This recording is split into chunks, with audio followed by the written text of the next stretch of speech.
Ladies and gentlemen, welcome to a special presentation of Local Film Talk. I'm Bob Walters, and today we're bringing you another episode from our coverage of the 10th Annual Carrboro Film Festival.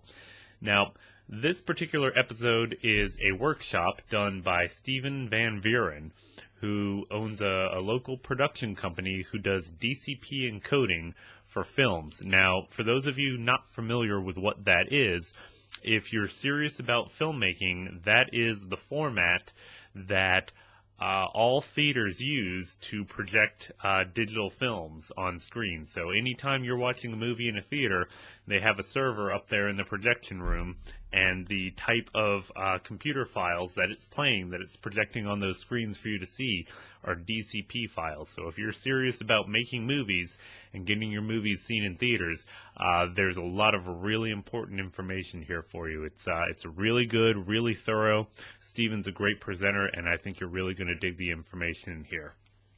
I'd just like to take a second before we start to obviously thank Steven for putting on a great presentation. Also, Mr. Nick Beery, who you will hear introducing Steven at the beginning of the video. He is the head of the Carrboro Film Festival, and it was his idea to have us videotape these workshops and Q&As and put them out as episodes for you guys. So big thanks to him for making all this happen. And of course we have to thank the Carrboro Film Festival and the Carrboro Arts Center for putting on such a great event. So I hope you guys enjoy this. There's a lot of great information in it. I think you're really going to dig it, and without further ado, here is Steven Van Vuuren talking about DCP. So, without a whole lot further ado, I'd like to present the first presenter today. That's Steven Van Vuuren, and he's going to talk about a very important subject if you're a filmmaker that I think gets neglected oftentimes, and that is the last step, which is how to make a DCP video file that looks awesome and sounds incredible. And he makes DCPs, and so he's going to tell us more about it. So, without further ado, Steven Van Vuuren. Thanks, Nick, and thanks to the Carrboro Film Festival. You people are the brave and noble filmmakers here. Man, the lights are bright. So this is something that the information you're going to get here today may not be the most exciting stuff that you've ever heard, but if I, as a filmmaker, had gotten this information before I did any kind of project that I wanted to have seen by people, it would have been probably the most valuable information I would have ever gotten. So let's go on to the next slide. And the most important information here is that what I'm going to tell you is stuff that I've learned from doing about 150 DCPs, shorts, trailers, features. So I often get people's dreams when they're about to release them to the world. So all of this stuff is based on what I've seen over the last 5 years. And I make DCPs in Greensboro. I'm a filmmaker, and I fell into making DCPs because I needed a DCP for myself. Next slide. And I've ended up with a philosophy, both as a filmmaker on my own films, but in trying to help people understand about how to think about filmmaking. And if you learn how to think backwards, it's really the one thing that kind of I see separates people who are able to continue to make successful films, and by successful, I generally mean making a film that you feel good about, that connects with audiences the way that you want it to connect. So, next slide. And this think backwards there's a word that I didn't know when I first got started into filmmaking, and I find most filmmakers never think about or look at until they reach the end, which is this word called deliverables. We don't have enough time to get into what all the details are deliverables, but if you just have a film, it does well at the festival circuit, and you have maybe a distributor, or you decide to self-distributor, suddenly there'll be like a 5-page document of deliverables, and you'll go, what is all this stuff, and why does it cost $50,000 to make an HD cam master, and all sorts of questions like that. But, so, we don't have time to go into all the details of this, but we're going to talk about this one deliverable called DCP, which is the most important deliverable now in the world of film. Next slide. And we're going to talk about the C part of DCP just at the beginning, which is cinema. And this is something I find that, again, a lot of people don't really think about when they're kind of at that beginning stages, and something you may think is not related technically, but is very important. Next slide. So what is cinema? And this is both my kind of strong opinion, but I think it really applies, and that is the fact that there's a difference between when we look at a film on TV or we're looking at something on our phone. It's a different kind of experience. And if you're in the Quentin Tarantino and Christopher Nolan school of thought that cinema has to be on film, that's a whole separate discussion. But this is very relevant as far as when you're having an experience that we called cinema. You're in a dark room with an audience, with a screen that's larger than you, listening to multi-channel sound.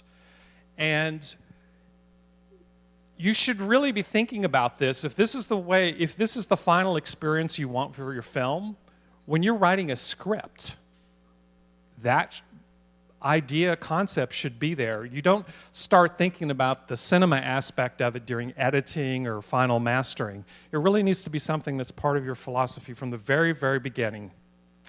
And one little aspect of that I think that's underappreciated is the difference between uninterrupted viewing and interrupted viewing. When we Netflix, it's a very different way of watching a movie than when we are sitting in a theater and people have to see it at the sound level and the picture and all of that is set. It can't be adjusted or compensated for. Next slide. And some of this text may be a little small. And by the way, I know I'm going through this information very quickly, but I will be happy to email this presentation to you if you want a lot of the technical details that are in here. Has anybody here seen Birdemic? If you haven't, I strongly encourage you to see Birdemic, because I personally believe both it is entertaining to watch other filmmakers struggle as we all do, but you can learn a lot more from a bad movie, I think, than you can from good movies. And if you Google that general concept, there's a number of people who have some kind of scholarly takes on why watching good movies. But what's important is that when things are not cinematic, we kind of intuitively recognize it and know it, like a film like Birdemic. Things like this, one of the most significant things is when the budget does not match the script. In other words, you're trying to do aliens and flying saucers and you have $100. You're shooting where you can't, you're composing all your shots on the tiny little viewfinder on your camera, and then you're surprised that what seemed like a nice close-up when you see it on a 40-foot screen is someone's nostril. And it's like, well, that's not really what I was going for. Or you're doing some cool shaky cam stuff, and this happened to a filmmaker I know who then screened it at an IMAX theater in Austin, and his cool shaky cam made everybody get sick, and they had to cancel the screening. So let's move on to the next slide. And that's why people look at digital cinema package as a very technical type thing, and it does have a lot of technical aspects to it. But the important thing is that it's all about cinema. It's the way it was designed, it's the way it was engineered. Next slide. And so what is actually a DCP? And even people who work and do with DCPs, people will hand me a hard drive and say, here's my DCP. And what they're handing me is a hard drive. And what it really is a DCP, digital cinema package. The word package means that it makes up, there are 5 to 6 files inside a package. And the important things in there, there's a picture file, generally called picture, and a sound file, and then some text descriptor files. The important thing about that picture file is it's something called a 12-bit JPEG 2000, which has nothing to do with the JPEGs that you have on your computer. It's a different type of file. And on a technical level, you'll hear this thing called 12-bit. It's a 12-bit file. What that means is how much colors it can show. What's important is it shows more colors than you can see on your computer, on your camera viewfinder, on your TV, in your edit suite, of at least any ones I know in North Carolina. So it has capabilities designed by Hollywood studios to show film. Anybody seen a film in the last month in a theater? You were watching a DCP. So the quality that's there in the picture, whether that's good quality or bad quality, you're not going to be able to see it until your DCP is screened. The sound file is an uncompressed sound file, and it's generally multi-channel, and that means you probably won't be able to hear it the way it is, again, until your DCP is done and it's screening at a festival or in a theater. And those files get copied on various types of hard drives. So the hard drive is just a carrier for the DCP. It's not the DCP itself. Next slide. And why do we have DCPs? And the simple answer is money. Studios were spending a lot of money making film prints and shipping those film prints and making those film prints, and Kodak was in business trouble, and the world has gone digital. So that's the general reason. But how they became specifically a DCP is the studios and filmmakers mandated that the digital files be sufficient quality to have all the colors possible in film and all the sound quality present in all the sound technologies to date. So it was created for Hollywood studio films. And that's the cool thing, is that we as independent filmmakers now have access to exactly the same delivery tools that, you know, Star Wars will premiere. Star Wars will come out on a DCP.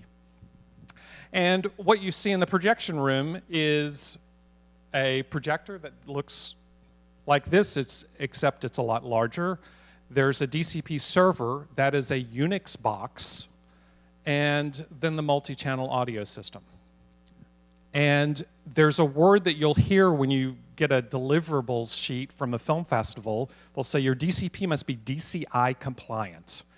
And all that means is there was a committee made up of the studios called the Digital Cinema Initiatives that created all the standards. You can make a non-compliant DCP. One of the most favorite non-compliant DCPs are IMAX DCPs.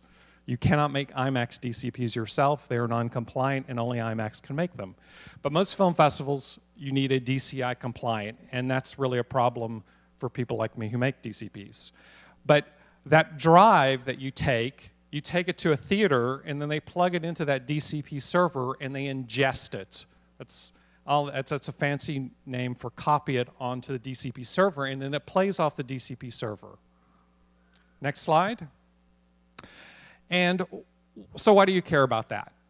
Is the most important thing, if you're a filmmaker or if you're someone who watches films, is the DCP is the very best a film will ever be seen. You as a filmmaker, you can't at home set up an environment unless you buy a DCP setup to see your film with the richness and color and the uncompressed audio that you'll get off a DCP. If you've got a film that's got problems, your problems will never be louder or more painfully obvious than when it screens on a DCP. So whether you're a great filmmaker or a terrible filmmaker, somewhere in between, everything is going to be seen. You're going to be completely naked for the world to see. The major film festivals of the world all now require DCP. So if you're planning on releasing your film on the festival circuit and making a serious festival, it's going to be a requirement. And this is a point that I've seen from so many people who've made films and put them out on the film festival circuit that's not appreciated, is you have the best chance of winning an award, moving your audience, building a fan base, signing a distributor when they see your film the first time on a DCP. It's a different experience when they have the cinematic experience of a quality film in that type of environment. It's your best chance to win them over. And on the little right, what you can't read is, because that's also a little aside, that's the current rules for submitting a short film for Oscar consideration and it has to be submitted on DCP. So if you've always wanted to win an Academy Award, that's your only way. Next slide. Okay, so how do you make a DCP? Next slide. Here's basically the summary of everything that I've learned kind of the hard way, and it has a lot to do with this idea of cinematic.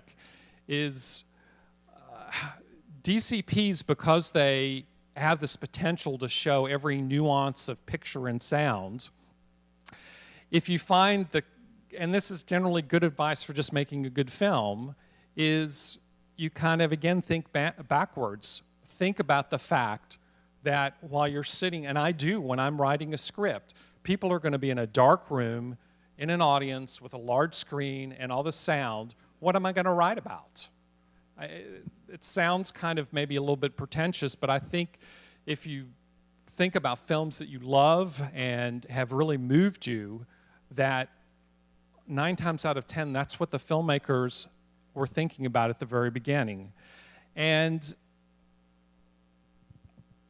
one of the other things is that there's this great Orson Welles quote, which is the absence of limitations is the enemy of art.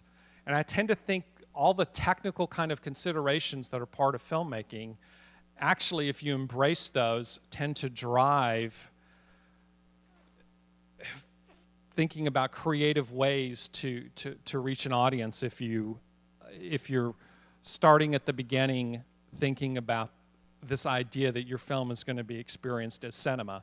And the great thing is if you do something that works well in a cinematic environment, it's probably going to work really well whether you watch it on Blu-ray. You think, I saw 2001: A Space Odyssey the first time on a 9-inch TV at a public library off VHS. And not recommended, but I still fell in love with the movie. Next slide. So there's a lot of technical information here that I wanted to include for people who wanted to follow up, but one of the most important steps in making a DCP, believe it or not, is making the choice of how you shoot. And this has to do with this thing called movie theater aspect ratios. DCPs are hard-coded by the studio one way, and the cameras that most filmmakers shoot are set up another way. And that has to do with the fact that TVs are set up either the old TVs of yore or the 4:3 televisions, and then we have these 16:9 widescreens. And most cameras that you buy now default to the 16:9. But if you shoot 16:9, you're going to have a problem with your DCP right off the bat. And that is DCPs, if you look at movie theater aspect ratios, that 1:3:7 is the old black and white film days. And today, you're either going to watch something in flat or scope. And if you're a director of photography and don't have all these numbers memorized, you've got homework to do. Because if you're working with a filmmaker or you're shooting your own filmmaker and you don't have this stuff memorized, know it backwards and forwards, you're going to make errors that are going to cost people money and time, and you're going to be confronted with the fact that your picture's not going to fit quite right into a DCP. That's quite okay. And then it doesn't really show up on this screen, but up at the top there's this basic idea about 8-bit versus 12-bit. And that's another technical consideration, is the color range available in DCP is much greater. If you shoot with the standard defaults and DSLR, you're going to run into color problems right off the bat with your DCP. These are very common problems that I would say would happen about 2/3 of the DCPs that I do. So the vast majority. Next slide. Sound. I would say 90% of the films that I get have sound problems. I almost never run into, and some of them are fundamental. The most important thing, and it's a little hard, and you have to kind of visualize this in a movie theater, of the filmmakers brave enough to admit, how many people generally make their films with a stereo soundtrack? You have made an error. You've made a mistake. Films are not designed for stereo in a cinema. And if you think about it, stereo is a left and right speaker. So when you're in a very wide You've got a left speaker way over here and a right speaker way over there. When we go to a movie and someone is talking, whether it's a documentary or a narrative, we expect the voice to be nicely centered here and then the music to fill out. That's part of what just intuitively creates that experience. And in the old days of films were done with a mono track. And then multi-channel sound was added. And that, we just intuitively feel this way. And a lot of people don't believe me until they first hear their DCP with stereo and go, ugh, that's not good.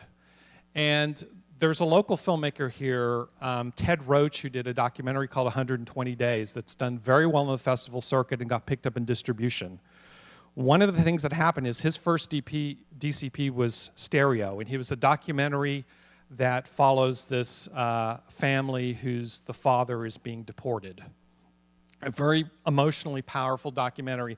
In stereo, it just wasn't working because all the intimate dialogue had this voice of God stereo sound. And he spent $8,000 to redo his audio mix and stuff in a 5.1, and the film took off from there. And I really believe it's because it gave it the emotion appropriate. So when you're thinking sound, when you're shooting all the way through, you're thinking the fact that even if I don't have money for a big 5.1 sound mix, I'm separating my dialogue and music. If you take one thing away from today, it's that at least at a bare minimum, please keep your dialogue and your music separate so that when you get to the DCP stage or any other stage of having to make subtitles or dubbed versions, this is the number one mistake filmmakers make. Next slide. When you're editing, if you look on the right of the cute little baby seal, you'll notice there's little bars down the side. Remember when I told you about shooting this flat aspect ratio? If you shoot a 16:9 film, that's how your DCP is going to look in a theater. Those bars look kind of small there. When it's 30 foot wide, they're a little bit bigger. And this is the problem that happens. It doesn't look that harmful, but the theater projectionist goes, something's wrong here. Let me widen that image to fill it out. And everybody gets a little bit fatter, and your leading actor and actress are like, why do I look 10 pounds heavier? And then your text gets distorted on your titles. So when you're editing, again, I've put in this presentation kind of all the technical details, but the important thing again is that your edit needs to be set up for DCP, not for TV, not what looks good on your monitor. So the 16:9 is right. You're going to be setting for flatter scope, and you're going to be, all editors have a setting to, I'm sure you've seen, process this file at maximum color depth or use the most colors. Those are all really important things. And the other thing is frame rate. If you're a filmmaker, you should have some understanding of frame rate or hire a director of photography to do. The format you want to be shooting at is 24:000. A lot of cameras have something called 24p. That's 23:9:8, which is actually 23:9:76. Again, about 3/4 of the DCPs I get are not at the correct frame rate, and they have to be converted, which is an extra expense and extra complication. And what you may not know is that 24:000 is the perfect frame rate right now for all filmmakers. It makes a wonderful DCP. It makes a wonderful Blu-ray. Blu-ray supports 24:000. It's excellent for web streaming and iTunes. And the only time you have to make any change adjustments is if you're going to DVD, which is kind of not as popular a format anymore, or you get a broadcast television deal. And then if you have that and you've got your deliverables list that you've done properly, you'll be fine. But that, again, the difference between 24:000 and 23:976 will make you a technical guru if you know that. Next slide. And then we're going to repeat this thing about the mix, and I've actually got a couple of pictures here where you can see behind the screen of a theater the fact that speakers are behind the screen. And when you're editing in most setups, you do not hear your film this way. You do not hear your film with the speaker right behind the center of your monitor that you're editing at and mixing at. So a lot of people are shocked how their film sounds the first time they hear it in DCP. I'll tell you one little quick story. There was a film that will remain nameless that I did, and I do a QC screening in a full theater of the DCP, and the filmmakers weren't there because we had one day before the film was released. And when I was hearing the film, the dialogue was doing this, like going back and forth between the left and right speakers, and was not quite in sync. And I called the filmmaker and I said, you know, you've got a serious problem with your dialogue, and I'm going to psychically tell you what you did. And he said, what? I said, you did automatic dialogue replacement, which is the dialogue you recorded on set didn't work. And I said, you held a stereo camera in front of the actors handheld while they were repeating their new dialogue lines. I said, how did you know that? I said, it was completely, you could hear it. That was the only possible explanation for what I was hearing. So I cannot repeat how important the sound of a film is in getting it right. And the great news about this is if you do it right for DCP, it's going to be great for everything else. And because DCP is so demanding on audio, it will force you all the way through production to make the right steps to, like, yeah, I'm going to raise the extra $500 on Kickstarter so we can hire a proper location sound recorder with the proper gear and get it all done right at the beginning. Next slide. Okay. There are two ways to make a DCP for independent filmmakers. There's a DIY solution, and then you can pay somebody to do it. Both are perfectly capable options. I got into making DCPs by doing the DIY solution because 5 years ago, when I needed a 2-minute DCP, the cost was $8,000. I was like, that's not going to happen. And DIY is still a good solution if you are technical savvy and have a technically savvy person that's working on your production. I don't really recommend it if you're selling lots of tickets or you're entering a major festival like Munich or Cannes, Toronto, those types, and this is your first DCP. If you're going to do it yourself, you should also find a friendly theater in your local town that's, and most locally owned theaters are friendly to let you come test your DCP. Because your first couple of times, there's always some gotchas that happened. And I have a very particular piece of software to recommend, and that's a software called OpenDCP. There are lots of other options out there. I actually don't recommend any of them other than OpenDCP. OpenDCP is the oldest. It's free. It's available on Mac, Windows, Linux in about 6 flavors, so in all likelihood, it'll run on your computer. And it's both friendlier, and the most key is it's the DCPs you make with OpenDCP generally will play anywhere. I do not recommend any of the other low-cost or free DCP. They all have problems, and you likely are just going to waste your time and energy. The other thing is that DaVinci Resolve and Adobe Premiere now have kind of DCP output options. They generally, won't warn you if you've made a terrible mistake about frame rate or color space, and often their DCPs will not play on certain types of DCP servers. If you are serious about being DIY and want to buy proper software, it starts at about $3,500. So again, unless you're making a lot of DCPs or just have money to burn, OpenDCP is the way to go if you're doing it yourself. A lot of Mac editors have been having to choose torn between, do I go with Final Cut Pro 10 or do I go with another editing app like Adobe Premiere? If you're Mac-based, I know this is going to be unpopular, but Final Cut Pro X, I have yet to have a successful DCP come out of Final Cut Pro X. Final Cut Pro 7 still makes just fine DCPs. The sound output out of Final Cut Pro X has created nothing but grief. We've had to manually fix to date. It's not all that popular yet. I'm still getting about 50% of my films on Final Cut Pro 7, about 40% Premiere, and about 10% everything else, which is an interesting survey of what filmmakers are actually using. So maybe that issue will be addressed, but if you are using Final Cut Pro X, you might want to consider about exporting your project into Premiere or some other aspect. The other editor that's very problematic is older versions of Avid, because the older versions of Avid are not DCI compliant, and when you're trying to write out a master, you run into all sorts of problems there. Next slide.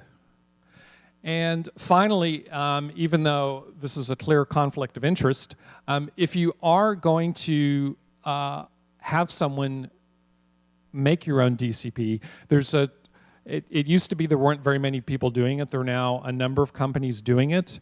And the important questions and things to find out is, one, is this something that people have done a lot? Because to be quite honest, when I first got started doing it, I had some very brave clients, but there wasn't much competition at the time.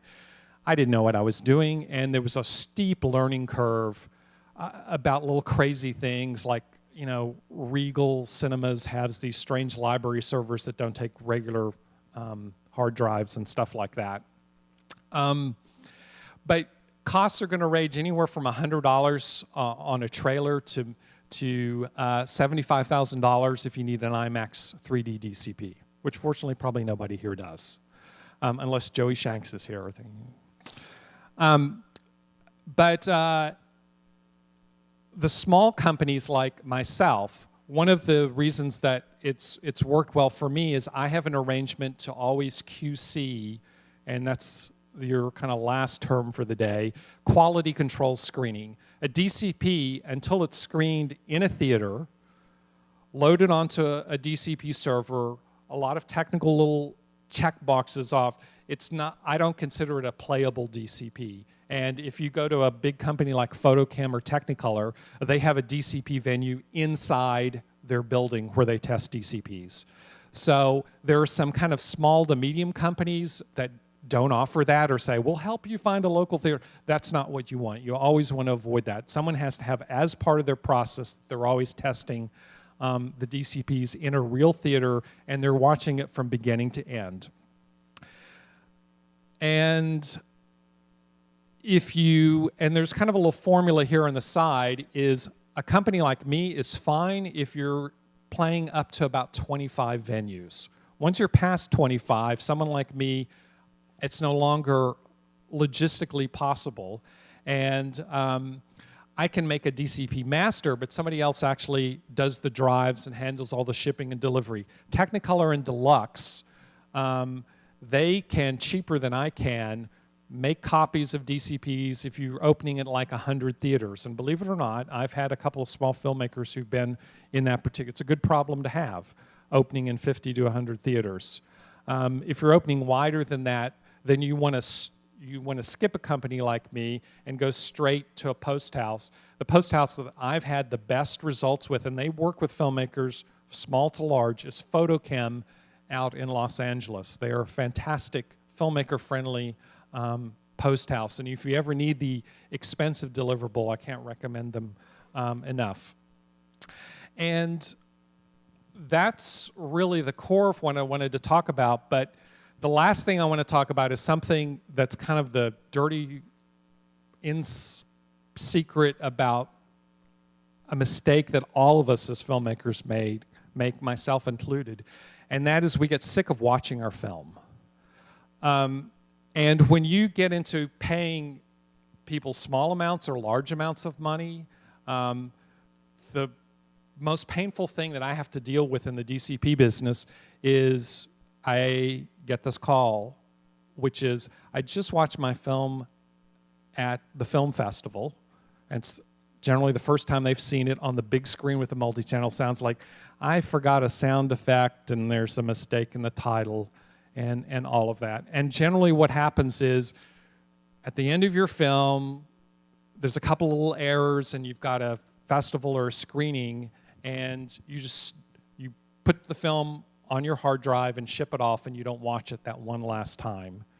And by watch it, I mean really watch it.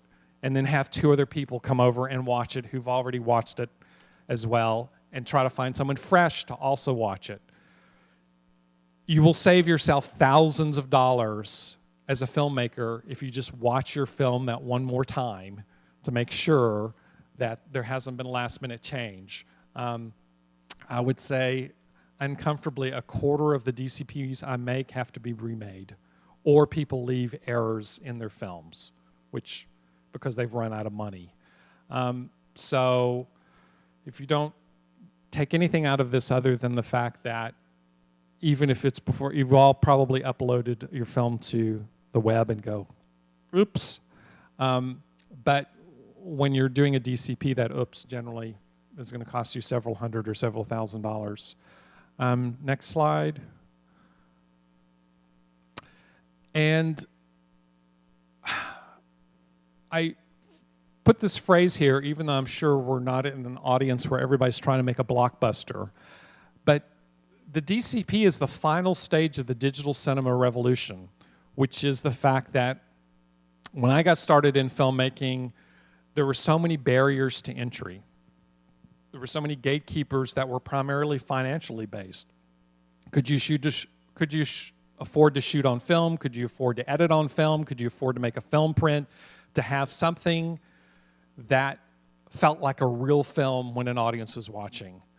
DCP allows you to present your film exactly the same way that the most expensive movies made today are presented, which is a wonderful thing, but like any great power, there's great responsibility. It means that we as filmmakers have to execute creatively and technically so that it feels like we want it to feel for an audience. I mean, at the end of the day, that's what I'm trying to do as a filmmaker, is I've got things I want to express, and I'm trying to get those expressed to an audience the way I want. And DCP is the medium which allows you to do that. There's no limitations. If you can do it, figure a way to do it creatively and technically, you can, the playing field is absolutely level as far as the technical capabilities. Of course, there's always there's separate discussions and workshops, I'm sure, on the other aspects of that. But that's the most important thing. And I don't know how I'm doing on time. I'm sure I'm running over, but... But we are out of time. So. But yeah, so that's the end of my presentation. And thanks a lot for the Carrboro Film Festival for having me. Thank you, Stephen.